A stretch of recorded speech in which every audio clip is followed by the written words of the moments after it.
in American history. And if you think about it, we've done some other good ones like the attack on Soleimani,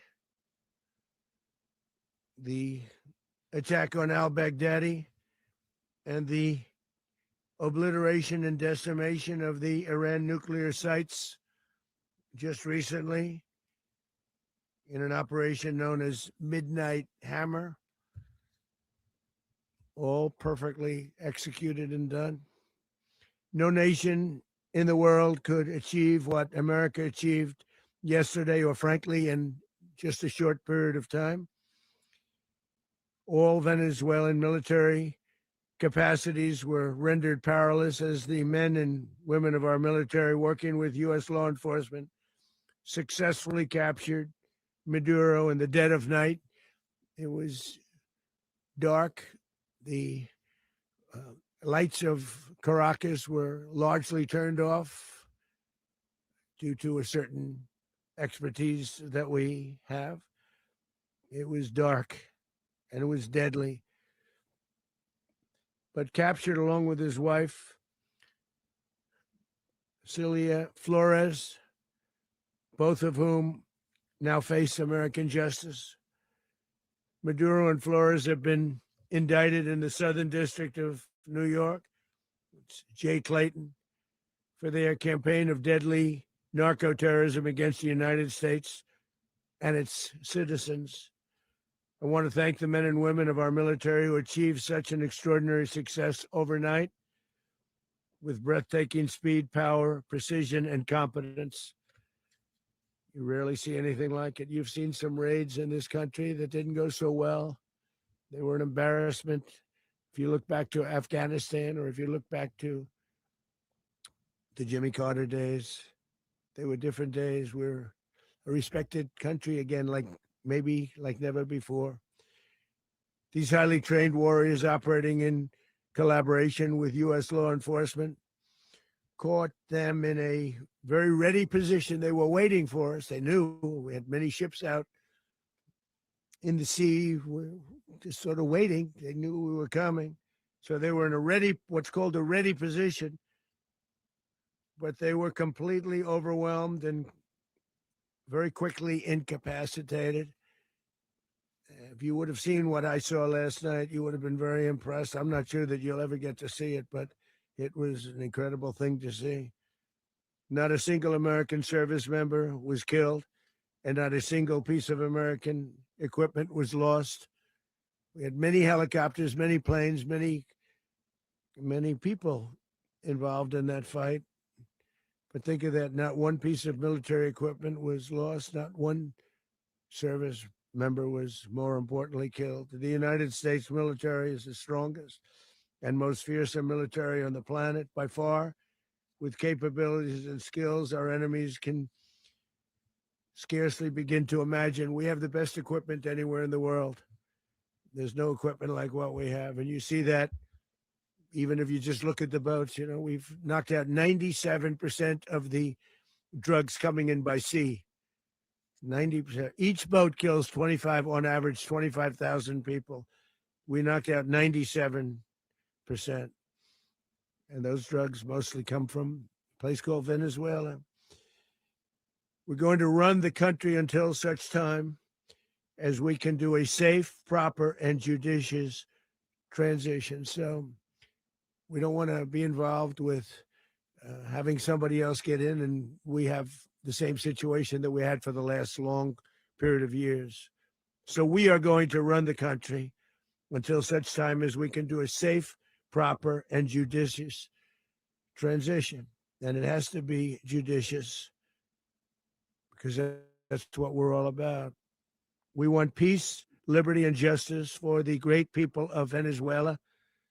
And that includes many from Venezuela that are now living in the United States and want to go back to their country. It's their homeland.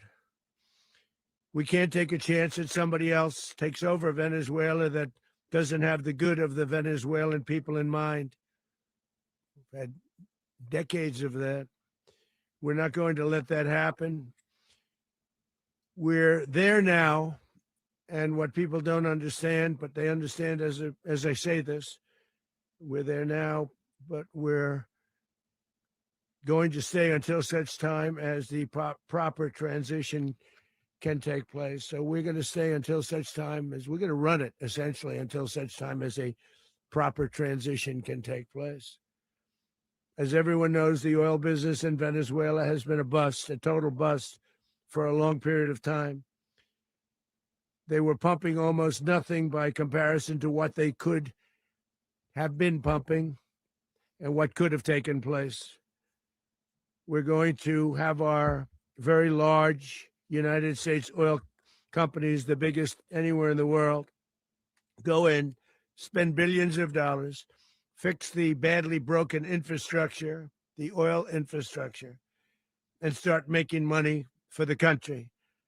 And we are ready to stage a second and much larger attack if we need to do so. So we were prepared to do a second wave if we needed to do so. We actually assumed that a second wave would be necessary, but now it's probably not. The first wave, if you'd like to call it that, the first attack was so successful, we probably don't have to do a second, but we're prepared to do a second wave, a much bigger wave, actually. This was pinpoint, but we have a much bigger wave that probably won't have to do. This partnership of Venezuela with the United States of America, a country that everybody wants to be involved with because of what we were able to do and accomplish, will make the people of Venezuela rich, independent, and safe. And it will also make the many, many people from Venezuela that are living in the United States extremely happy. They suffered. They suffered. So much was taken from them. They're not going to suffer anymore. The illegitimate dictator Maduro was the kingpin of a vast criminal network responsible for trafficking colossal amounts of deadly and illicit drugs into the United States. As alleged in the indictment, he personally oversaw the vicious cartel known as Cartel de las Solas, which flooded our nation with lethal poison, responsible for the deaths of countless Americans, the many, many Americans, hundreds of thousands over the years of Americans died because of him. Maduro and his wife will soon face the full might of American justice and stand trial on American soil. Right now, they're on a ship. They'll be heading to ultimately New York, and then a decision will be made, I assume, between New York and Miami or Florida. But we have people where the overwhelming evidence of their crimes will be presented in a court of law. And I've seen it. I've seen what we have. It's both horrible and breathtaking that something like this could have been allowed to take place. For many years after his term as president of Venezuela expired, Maduro remained in power and waged a ceaseless campaign of violence, terror, and subversion against the United States of America, threatening not only our people, but the stability of the entire region. And you all saw it. In addition to trafficking gigantic amounts of illegal drugs that inflicted untold suffering and human destruction all over the country, all over, in particular, the United States, Maduro sent savage and murderous gangs, including the bloodthirsty prison gang, Tren de Aragua, to terrorize American communities nationwide. And he did indeed. They were in Colorado. They took over apartment complexes. They cut the fingers off people if they called police. They were brutal, but they're not so brutal now. And I just have to congratulate our military, Pete, and everybody, and our National Guard, because the job that they've done, whether it's in Washington, D.C., where we have a totally safe city, where it was one of the most unsafe cities anywhere in the world, frankly, and now we have no crime in Washington, D.C. We haven't had a killing. We had the terrorist attack a few weeks ago. A little bit of a different kind of a threat, but we haven't had a killing in a long period of time, 6, 7 months. We used to have two, on average, 2 a week in Washington, our capital. We don't have that anymore. The restaurants are opening. Everyone's happy. They're going, they're walking their daughters, they're walking their children, their wives. They walk to restaurants. Restaurants are opening all over Washington, D.C. So I want to thank the National Guard. I want to thank our military. And I want to thank law enforcement. It's been amazing. And they should do it with more cities. We're doing it, as you know, and we're doing it in Memphis, Tennessee right now, and crime is down. We've just sort of started a few weeks ago, but crime is down now 77%. And the governor of Louisiana called, great person, and he wanted us to help him, as you know, in a certain very nice part of Louisiana. And we have done that. And it was a rough section, and we have crime down. I understand it's down to almost nothing already after 2.5 weeks. New Orleans, it's down to almost nothing. And we've only been there for 2.5 weeks. Can't imagine why governors wouldn't want us to help. We also helped, as you know, in Chicago, and crime went down a little bit there. We did a very small help because we had no working ability with the governor. The governor was a disaster and the mayor was a disaster, but it knocked down crime. But we're pulling out of there. When they need us, we'll know. You'll know. You'll be writing about it. And likewise, Los Angeles, where we saved Los Angeles early on, where the head of the police department made a statement that if the federal government didn't come in, we would have lost Los Angeles. That's long after the fires. That's when they had the riots in Los Angeles. We did a great job. Got no credit for it whatsoever, but that's okay. It doesn't matter. We don't need the credit. But we'll be pulling out when they need us. They'll call, or we'll go back if we have to. We'll go back. But we did a great job in various cities. But the place that we're very proud of is Washington, D.C., because it's our nation's capital. We took it from being a crime-ridden mess to being one of the safest cities in the country. But the gangs that they sent raped, tortured, and murdered American women and children. They were in all of the cities I mentioned, Tren de Aragua. And they were sent by Maduro to terrorize our people. And now Maduro will never again be able to threaten an American citizen or anybody from Venezuela. There will no longer be threats. For years, I've highlighted the stories of those innocent Americans whose lives were so heartlessly robbed by this Venezuelan terrorist organization. Really one of the worst. One of the worst, they say the worst. Americans like 12-year-old Jocelyn Nungari from Houston. Beautiful Jocelyn Nungari, what happened to her? They, as you know, they kidnapped, assaulted, and murdered by Tren de Aragua animals. They murdered Jocelyn and left her dead under the bridge. There was a bridge that will never be the same to so many people after seeing what happened.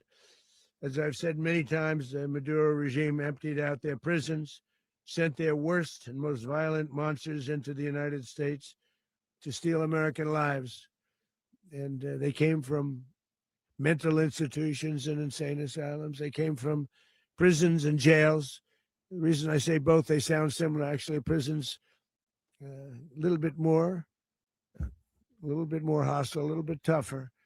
A mental institution isn't as tough as an insane asylum, but we got them both. They sent from their mental institutions. They sent from their jails, prisons. They were drug dealers. They were drug kingpins. They sent everybody bad into the United States, but no longer. And we have now a border where nobody gets through. In addition, Venezuela unilaterally seized and stole American oil, American assets, and American platforms, costing us billions and billions of dollars.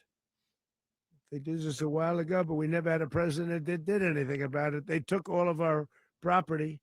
It was our property. We built it. And we never had a president that decided to do anything about it. Instead, they fought wars that were 10,000 miles away. We built Venezuela oil industry with American talent, drive, and skill. And the socialist regime stole it from us during those previous administrations, and they stole it through force. This constituted one of the largest thefts of American property in the history of our country. Considered the largest theft of property in the history of our country. Massive oil infrastructure was taken like we were babies, and we didn't do anything about it. I would have done something about it. America will never allow foreign powers to rob our people or drive us back into and out of our own hemisphere. That's what they did. Furthermore, under the now deposed dictator Maduro, Venezuela was increasingly hosting foreign adversaries in our region and acquiring menacing offensive weapons that could threaten U.S. interests and lives. And they used those weapons last night. Potentially in league with the cartels operating along our border. All of these actions were in gross violation of the core principles of American foreign policy, dating back more than 2 centuries. And not anymore. All the way back, it dated to the Monroe Doctrines. And the Monroe Doctrine is a big deal, but we've superseded it by a lot, by a real lot. They now call it the Donroe Document. I don't know. It's Monroe Doctrine. We sort of forgot about it. It was very important, but we forgot about it. We don't forget about it anymore. Under our new national security strategy, American dominance in the Western Hemisphere will never be questioned again. Won't happen. So just in concluding, for decades, other administrations have neglected or even contributed to these growing security threats in the Western Hemisphere. Under the Trump administration, we are reasserting American power in a very powerful way in our home region.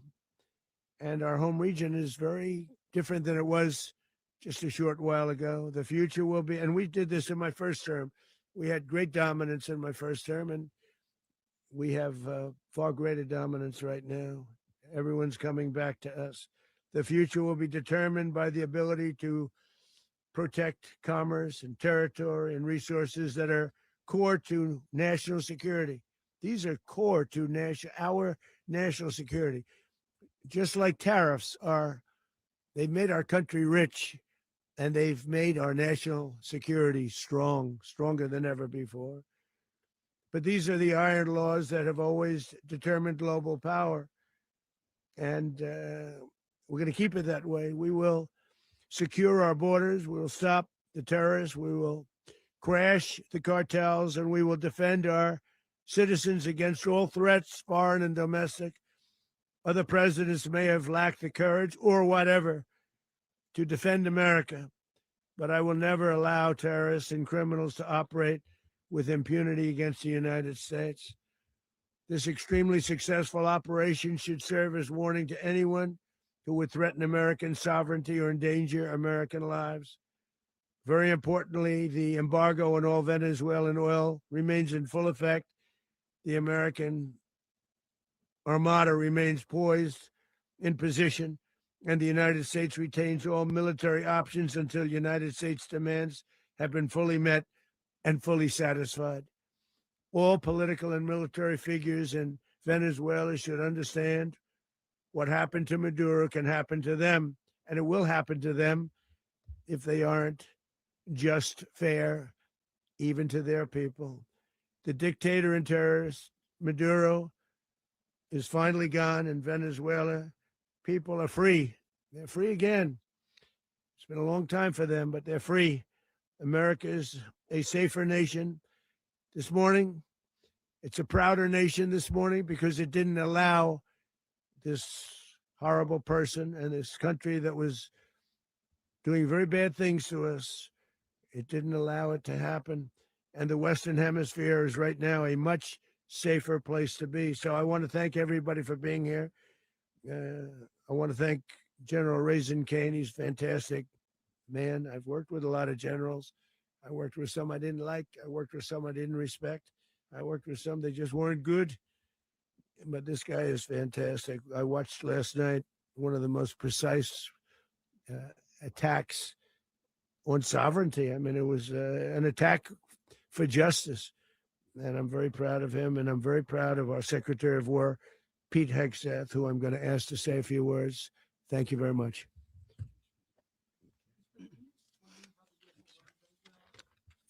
Well, thank you, Mr. President.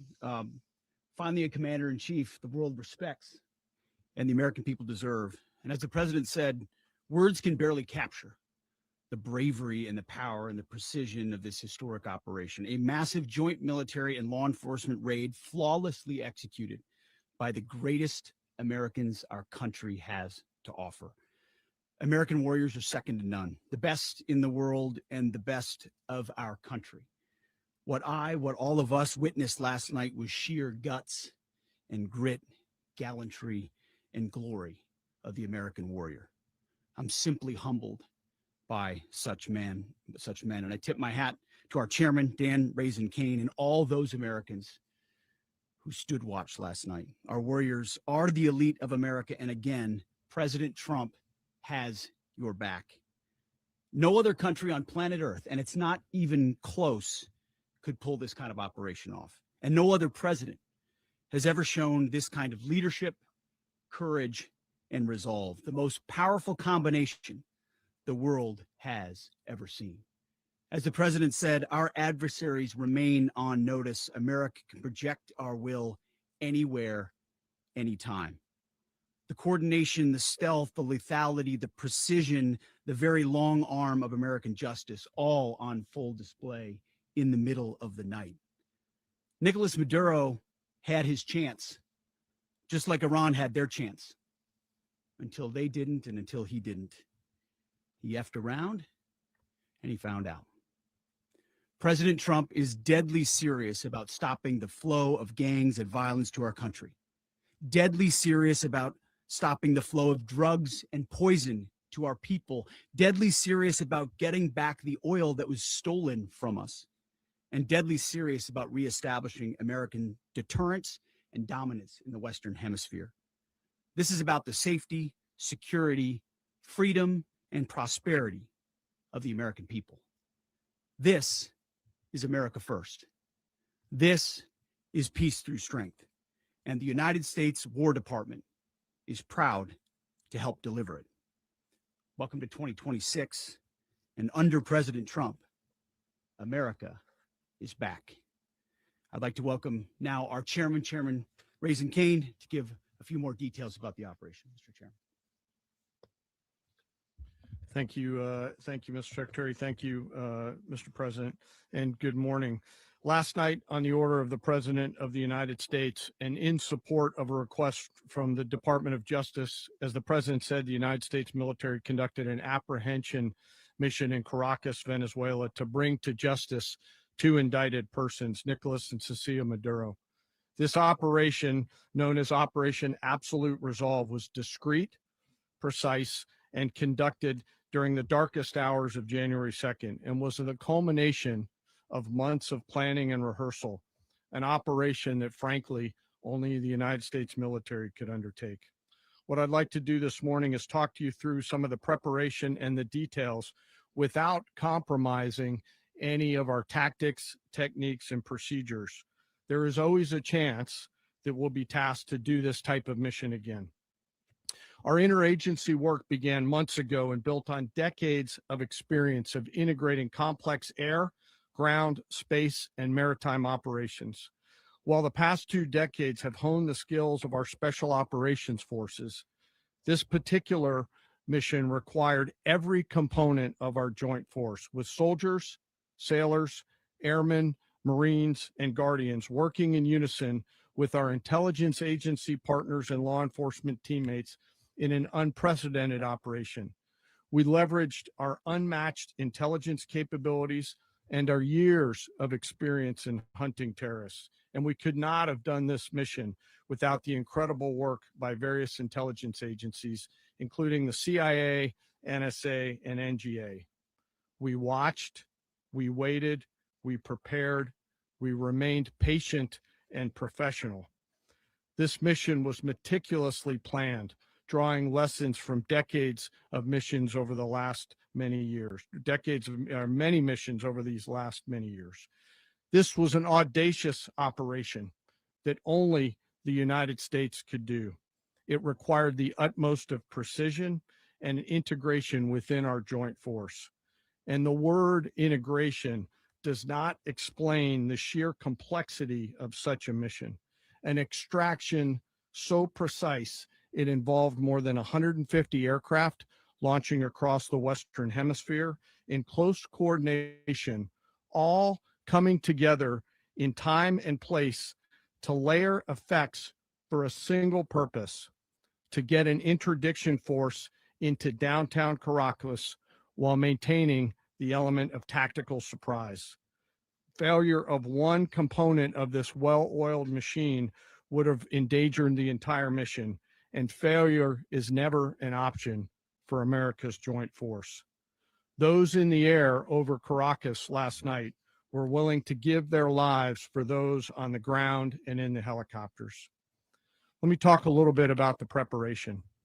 After months of work by our intelligence teammates to find Maduro and understand how he moved, where he lived, where he traveled, what he ate, what he wore, what were his pets, in early December, our force was set pending a series of aligned events.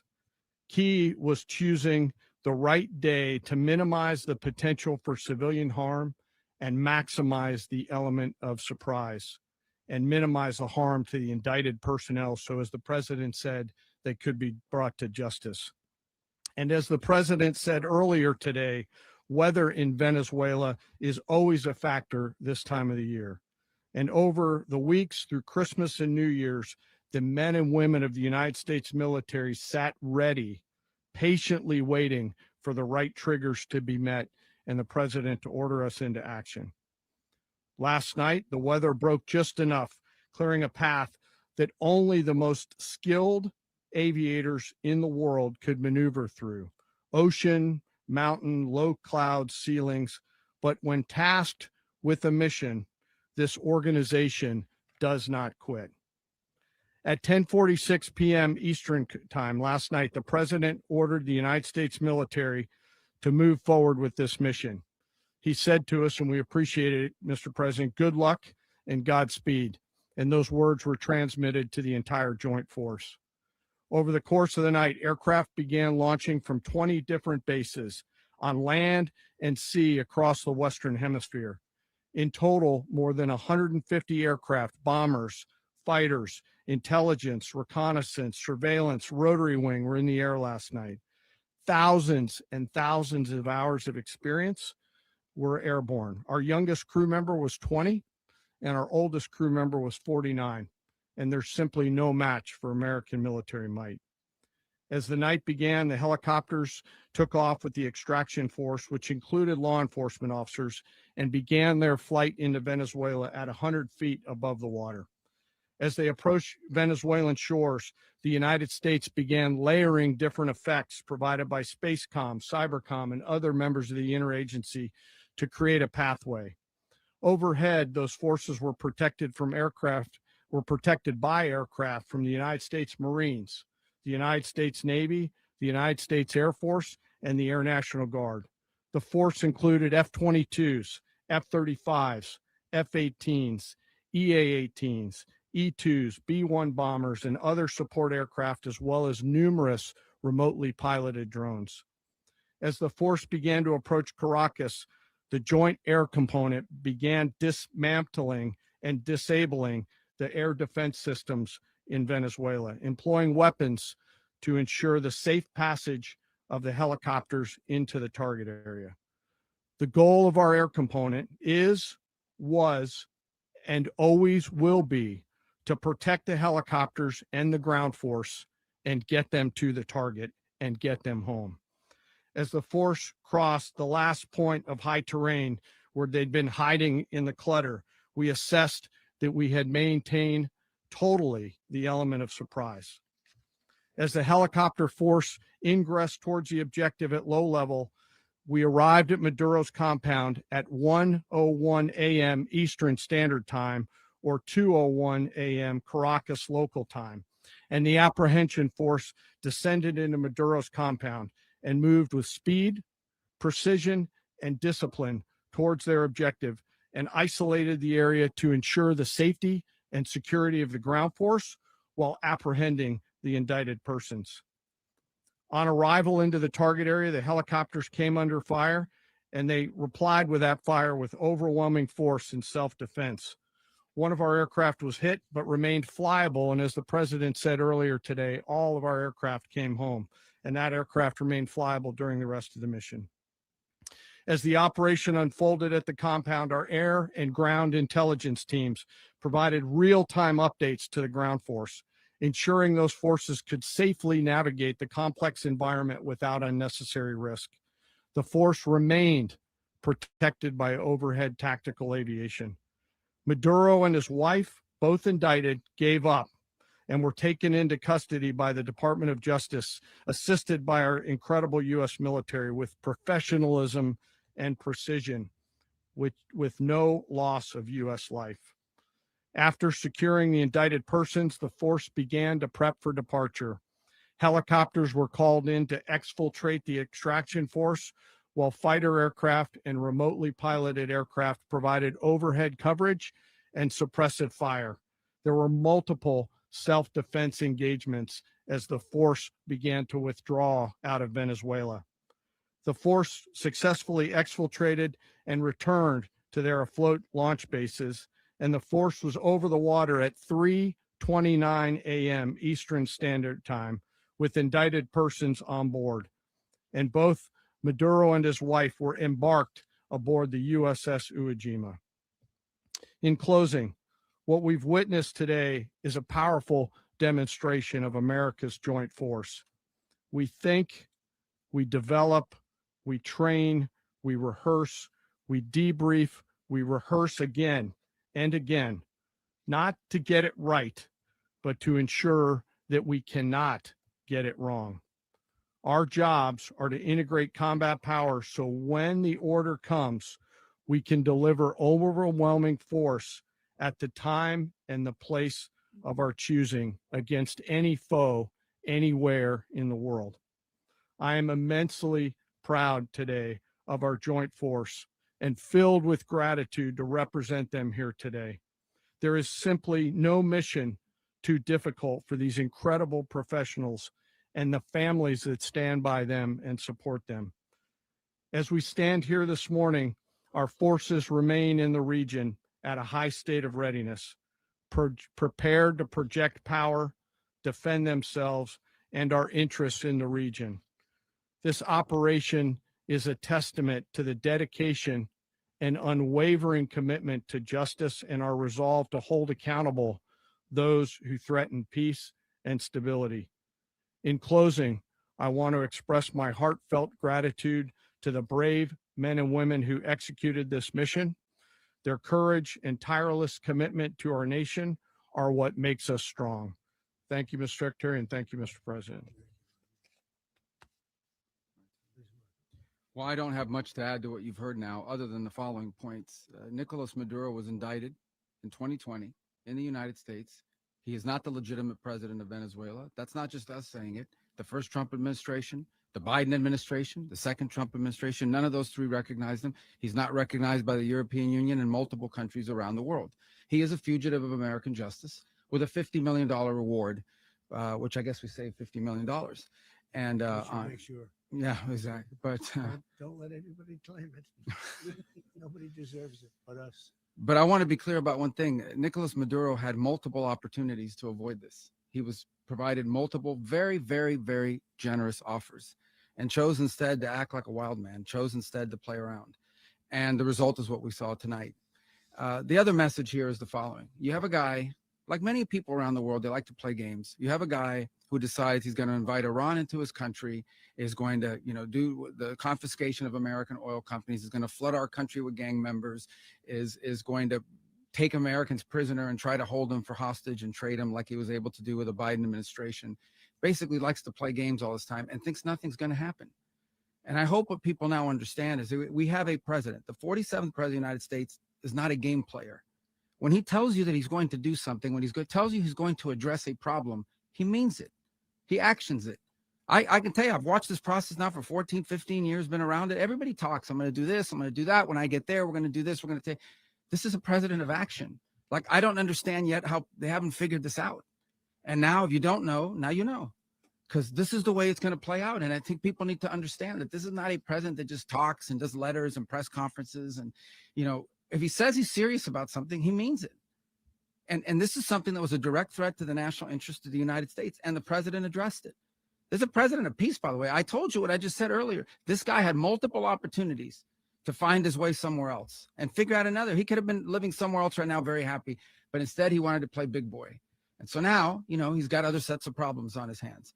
And, but I think that the message here should be for the world. Look, the president doesn't go out looking for people to pick fights with. He's not, generally wants to get along with everybody. We'll talk and meet with anybody, but don't play games. Don't play games with this president's in office, because it's not going to turn out well.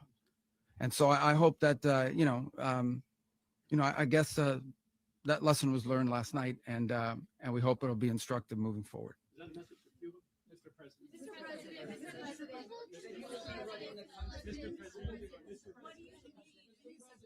Please. Well, we're going to be running it with a group, and we're going to make sure it's run properly. We're going to rebuild the oil infrastructure, which will cost billions of dollars. It'll be paid for by the oil companies directly. They will be reimbursed for what they're doing, but that's going to be paid. And we're going to get the oil flowing the way it should be. As you know, it was just a minor flow. It was actually a minor flow for what they have. But we're going to run it properly, and we're going to make sure the people of Venezuela are taken care of. We're going to make sure the people that were forced out of Venezuela by this thug are also taken care of. President, does the U.S. running the country mean that U.S. troops will be on the ground? How will that work? Well, you know, they always say boots on the ground. Oh, so we're not afraid of boots on the ground if we have to have. We had boots on the ground last night at a very high level, actually. We're not afraid of it. We don't mind saying it. But we're going to make sure that that country is run properly. We're not doing this in vain. This is a very dangerous attack. This is an attack that could have gone very, very badly. Could have gone very badly. We could have lost a lot of people last night. We could have lost a lot of dignity. We could have lost a lot of equipment. The equipment is less important, but we could have lost a lot. And we're going to make sure that this is proper. We're there now. We're ready to go again if we have to. We're going to run the country right. It's going to be run very judiciously, very fairly. It's going to make a lot of money. We're going to give money to the people. We're going to reimburse people that were taken advantage of. We're going to take care of everybody. It's very important. We couldn't let them get away with it. You know, they stole our oil. We built that whole industry there, and they just took it over like we were nothing. And we had a president that decided not to do anything about it. So we did something about it. We're late, but we did something about it. Yeah, please. Mechanism by which you're going to run the country? Are you going to designate a U.S. official to coordinate? It's all being done right now. We're designating people. We're talking to people. We're designating various people, and we're going to let you know who those people are. Would run Venezuela? Well, it's largely going to be for a period of time. The people that are standing right behind me, we're going to be running it. We're going to be bringing it back. It's a dead. You know, I talk about a dead country. A year and a half ago, we were a dead country. Now we're the hottest country anywhere in the world. We're a country doing better than any country anywhere in the world. And it required leadership. Venezuela has a lot of bad people in there, a lot of bad people that shouldn't be leading. We're not going to take a chance that one of those people take over for Maduro. So you can look at, and others. We have fantastic people, including people in the military. So we're going to have a group of people running it until such time as it can be put back on track, make a lot of money for the people, and give people a great way of life, and also reimbursement for people in our country that were forced out of Venezuela. Rubio would be. You said earlier today that you weren't going to back Machado to come back and be the opposition leader in your Fox and Friends interview. And then you also mentioned the vice president of Venezuela. Are you going to work with the vice president of Venezuela, or how do you foresee the relationship Well, going? I understand she was just sworn in, but she was, as you know, picked by Maduro. So Marco's working on that directly. He just had a conversation with her, and she's essentially willing to do what we think is necessary to make Venezuela great again. Very simple. Mr. President, Colombian President Gustavo Petro, a couple weeks ago, he said he's got to watch his ass. And today he said he's not concerned about anything happening to him in the aftermath of this operation. So just what your message is Well, about he that. has cocaine mills. He has factories where he makes cocaine. And yeah, I think I stick by my first statement. He's making cocaine. They're sending it into the United States. So he does have to watch his ass. Mr. President, did you notify any members of Congress in advance? Marco, do you want to talk about that? Because you were involved. Sure. We called members of Congress immediately after. This was not the kind of mission that you can do congressional notification on. It was a trigger-based mission in which conditions had to be met night after night. We watched and monitored that for a number of days. So it's just simply not the kind of mission you can call people and say, hey, we may do this at some point in the next 15 days. But it's largely a law enforcement function. Remember, at the end of the day, at its core, this was an arrest of 2 indicted fugitives of American justice. And the Department of War supported the Department of Justice in that job. Now, there are broader policy implications here, but it's just not the kind of mission that you can pre-notify because it endangers the mission. Plus, if I could add one thing to that, Congress has a tendency to leak. This would not be good. If they leaked, General, I think it would have been maybe a very different result. But I have to say, they knew we were coming at some point, A lot of ships out there, they sort of knew we were coming. We went through. But Congress will leak, and we don't want leakers. People to watch this all play out live. What was Maduro doing when the U.S. forces entered what I assume would be his home? And also, was there any point where the U.S. was considering if Maduro pushed back or resisted killing Maduro? It could have happened. It could have happened. He was trying to get into a safe place. The safe place is all steel. And he wasn't able to make it to the door because our guys were so fast. They went through the opposition so fast. And there was a lot of opposition. People were wondering, do we get him by surprise? Sort of surprised, but they were waiting for something. It was a lot of opposition. There was a lot of gunfire. You saw some of it today. But he was trying to get to a safe place, which wasn't safe because we would have had the door blown up in about 47 seconds, they say on average, regardless of how thick the steel was. It was a very thick door. It was a very heavy door, but he was unable to get to that door. He made it to the door. He was unable to close it. Go ahead, finish. To be in the time being right now, do you know his exact Well, whereabouts? eventually, ultimately, in the near future, he's going to be brought to New York. And where is he going to be held? Where is he going to be held in New York? Do you know? That's going to be up to the officials that do these things. Mr. President, the U.S. has something of a mixed track record of ousting dictators without necessarily a plan for what comes afterwards. Not with Did me. that weigh on your decision? Well, that's why we had different presidents, but with me, that's not true. With me, we've had a perfect track record of winning. We win a lot, and we win. If you look at Soleimani, you look at al-Baghdadi, you look at the Midnight Hammer. Midnight Hammer was incredible. Right now, you wouldn't have peace in the Middle East. We have essentially peace in the Middle East because of that. If we weren't successful with Midnight Hammer, you wouldn't have peace in the Middle East. So with me, you've had a lot of victory. You've had only victories. You've had no losses. Yeah. How long do you expect the U.S. to run Venezuela, and how soon do you want Venezuelan people to hold elections? So I'd like to do it quickly, but it takes a period of time. We're rebuilding. We have to rebuild their whole infrastructure. The infrastructure is rotted. It's actually very dangerous. It's blow up territory. Oil is very dangerous. It's a very dangerous thing to take out of the ground. It can kill a lot of people. It has killed a lot of people doing just that. The infrastructure is old. It's rotted. Much of it is stuff that we put there 25 years ago, and we're going to be replacing it. And we're going to take a lot of money out so that we can take care of the country. Yeah. Are you saying that Secretary Rubio and Mr. President, China, Russia, and Iran have interests in Venezuela. How does this operation affect your relationships with them when Well, it in comes to terms the of oil China and the drugs? and Russia, Russia, when we get things straightened out. But in terms of other countries that want oil, we're in the oil business. We're going to sell it to them. We're not going to say we're not going to give it to them. In other words, we'll be selling oil probably in much larger doses because they couldn't produce very much because their infrastructure was so bad. So we'll be selling large amounts of oil to other countries, many of whom are using it now, but I would say many more will come. Are you you Mr. saying, President, Mr. what is your President, message are to the you people of saying that, Venezuela? Wait one Mr. second, President, please. are Go you ahead, saying behind that? you, please. Mr. President, thank you. What is your message to the people of Venezuela today? Of course, the civilian population specifically, they have a lot of questions. What is your message to the people of That Venezuela? you're going to have peace, justice. You're going to have some of the riches that you should have had for a long period of time. It was stolen from you. But you're going to have peace and you're going to have safety. You're going to have justice. You're going to have a country. You're going to have a real country. You're going to have potentially a great country. You know, if you go back 20 years, maybe even a little longer ago, that was a great country and they destroyed it. Remember, I said that if we lose this election, the United States will be Venezuela on steroids. That's what would have happened.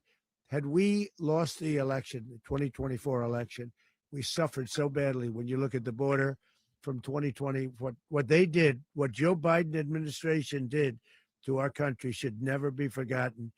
But if we had to go through another year of that, we would be exactly where Venezuela was in terms. I used to say, if they win, we're going to be Venezuela on steroids. And that's what would have happened. President, thank you. Are you saying that Secretary Hegseth and Rubio are going to be running Venezuela, and will you be sending in U.S. military They're going to troops be to a team provide? that's working with the people of Venezuela to make sure that we have Venezuela right. Because for us to just leave, who's going to take over? I mean, there is nobody to take over. You have a vice president who's been appointed by Maduro. And right now she's the vice president and she's, I guess, the president. She was sworn in as president just a little while ago. She had a long conversation with Marco and she said, we'll do whatever you need. I think she was quite gracious, but she really doesn't have a choice. We're going to have this done right. We're not going to just do this with Maduro, then leave like everybody else, leave and say, let it go to hell. If we just left, it has zero chance of ever coming back. We'll run it properly. We'll run it professionally. We'll have the greatest oil companies in the world go in and invest billions and billions of dollars and take out money, use that money in Venezuela. And the biggest beneficiary are going to be the people of Venezuela. And also, I can't stress this strongly enough, the people that got thrown out of Venezuela that are now in the United States. And frankly, some want to stay and some probably want to go back. Yeah. In the country, and were any of the detained Americans? Well, right now they're rescued very last night? protected because nobody's going to mess with us. They're very protected. The people of, and we let them know that you better not touch one of them. Are you concerned that bad elements of the Maduro regime will remain in place? Well, we know who they are. We're on them, and they're acting much differently now than they would have acted 2 days ago. Okay, wait, behind you, please. Mr. President, why is running a country in South America America first? Well, I think it is because we want to surround ourselves with good neighbors. We want to surround ourselves with stability. We want to surround ourselves with energy. We have tremendous energy in that country. It's very important that we protect it. We need that for ourselves. We need that for the world. And we want to make sure we can protect it. Yes, sir. Please, go ahead. Is there a message for Cuba and Diaz-Canel? Well, Cuba is an interesting case. Cuba is, not doing very well right now. That system has not been a very good one for Cuba. The people there have suffered for many, many years. And I think Cuba is going to be something we'll end up talking about because Cuba is a failing nation right now, very badly failing nation. And we want to help the people. It's very similar in the sense that we want to help the people in Cuba, but we want to also help the people that were forced out of Cuba and living in this country. Do you want to say something about that, Marco, please? Well, I mean, I just gave you a statement a few minutes ago about, when the president speaks, you should take him seriously. So suffice it to say, Cuba is a disaster. It's run by incompetent, senile men, and in some cases, not senile, but incompetent nonetheless. It has no economy. It's in total collapse. And by the way, they were, all of the guards that helped protect Maduro, this is well known, their whole spy agency, all that were full of Cubans. I mean, it's amazing. This poor island took over Venezuela in some cases. One of the biggest problems the Venezuelans have is they have to declare independence from Cuba that tried to basically colonize it from a security standpoint. So, yeah, look, if I lived in Havana and I was in the government, I'd be concerned, at least a little bit. Well, the president already announced a week ago that anything that's sanctioned, it's sanctioned oil, it's not going to be allowed to get there. So that's a pre-existing. The answer is yes. Yes.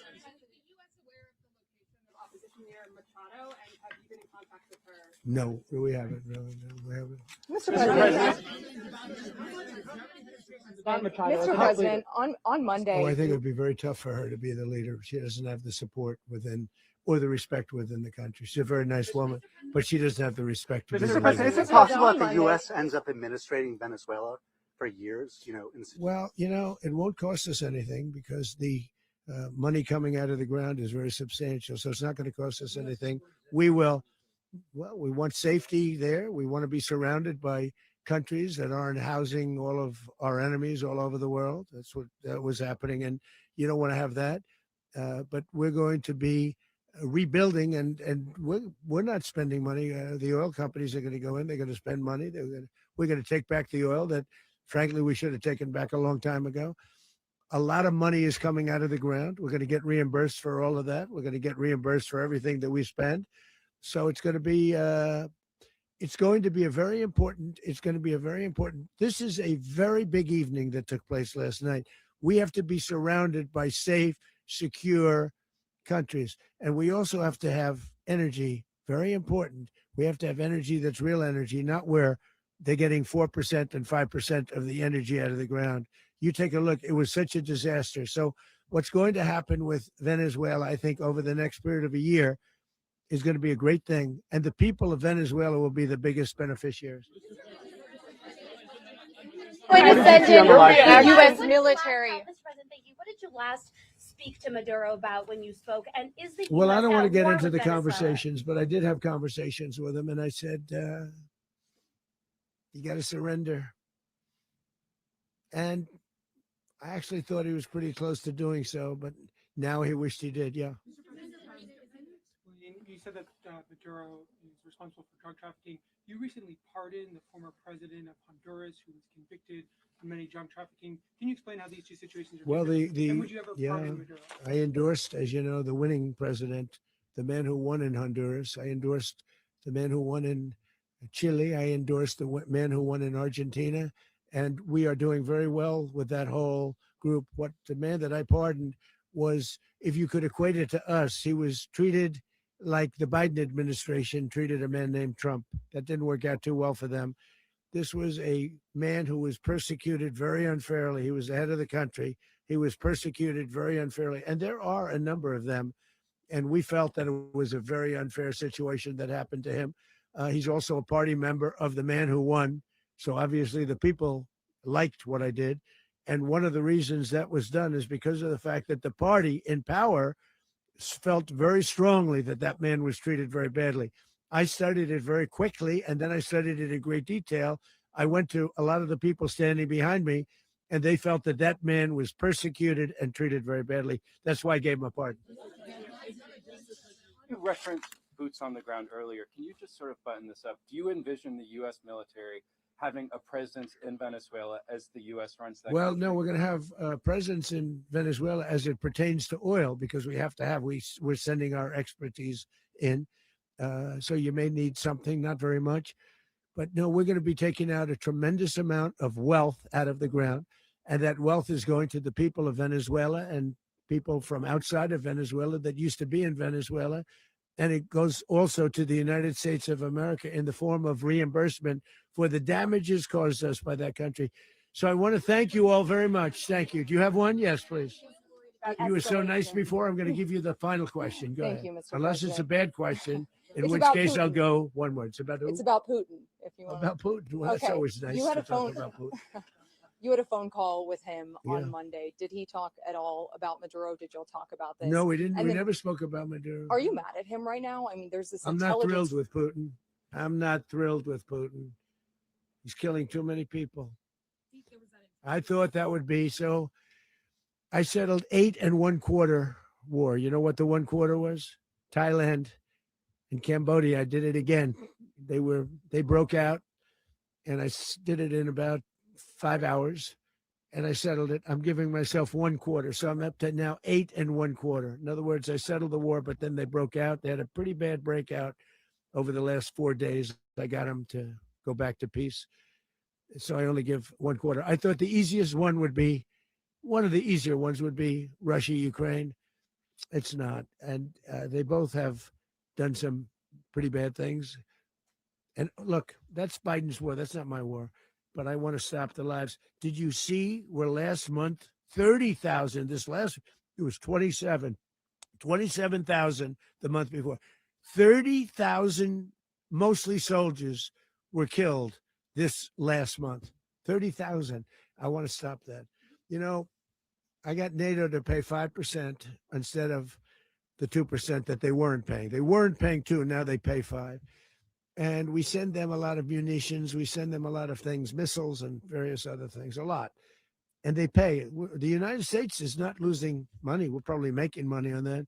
It's the last thing I care about. I just want to stop all those people. We're losing 25, 30,000 human beings. They come from 2 places that are very far away. But if I can stop, because it's something I've been pretty good at doing, deals, I guess. It's all a deal. Life is a big deal. But if I can stop that war and stop 30,000 young people, in addition to the fact that people are being killed in Kiev, people are being killed in other cities throughout, a much smaller number, but they're being killed, viciously killed. So I'm not happy about it. I thought that would be something that would get solved. We have Mr. Witkoff here. I think that we're making progress, but that's a war that should have never happened. If I were president, it would have never happened. Putin says it. Everybody says it. If I were president, that would have never happened. But I inherited that war. That was Joe Biden, Zelensky, and Putin. I came into the situation, and it's a mess. And I will say this. I watched an operation last night that was so precise, that was so brilliant. I mean, it was incredible. If we had our people, like this general and our people involved, that war would not have gone on very long, that I can tell you. That war, to use an old term, that war has become a bloodbath, and we want it to get stopped. Thank you very much, everybody.